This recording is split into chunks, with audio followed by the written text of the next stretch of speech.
What's up, Cosmic Fam? I have a neat little trick for you today on how to separate elements and tracks in your mixes. Generally speaking, if you want to, let's say, have your pads create space for your drums, what are you going to do 9 times out of 10? Sidechain compression, right? You'll sidechain, you'll put a compressor on your pads, you'll route your drums into there via the sidechain, so every time the drums hit, the pads duck. Simple enough. Now, there's a problem with that with certain types of sounds. For example, a piano.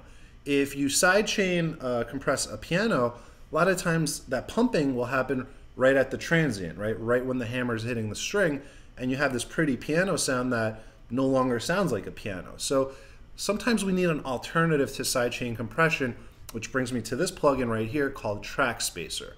Trackspacer is an EQ. It's a dynamic EQ, and what this allows me to do, and I'll just walk you through the setup here real quick. So I have a submix with all my pads over here, and that's where I place Trackspacer. So just solo the pads real quick so you can hear them. Nothing crazy, simple chord progression. So what I want to do is have the pads duck a little bit whenever the drums hit. So I'm going to get my drums going here. Now I'm not going to use sidechain compression, remember. Instead we're using this plugin. All of my drums are coming out of bus 15. So I have them all coming out of a submix, bus 15, and I'm going to route that bus 15 into Trackspacer even though Trackspacer is on the pads. So try to follow what's going to happen now.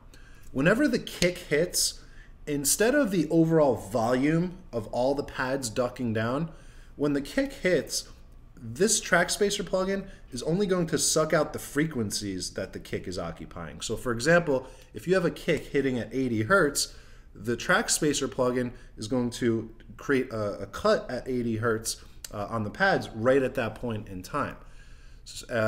Also, if like a snare hits around 2K, Trackspacer is going to, in that moment, cut 2K from the pads.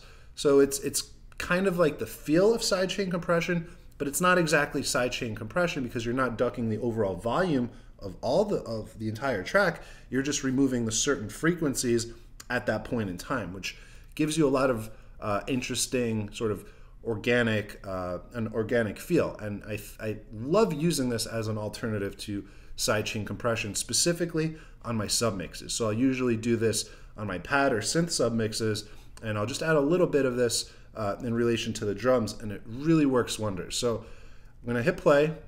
You're not going to hear anything happen initially. What you're going to see, you see this blue line? This blue line are the frequencies of my drums. Now as I start to add the wet,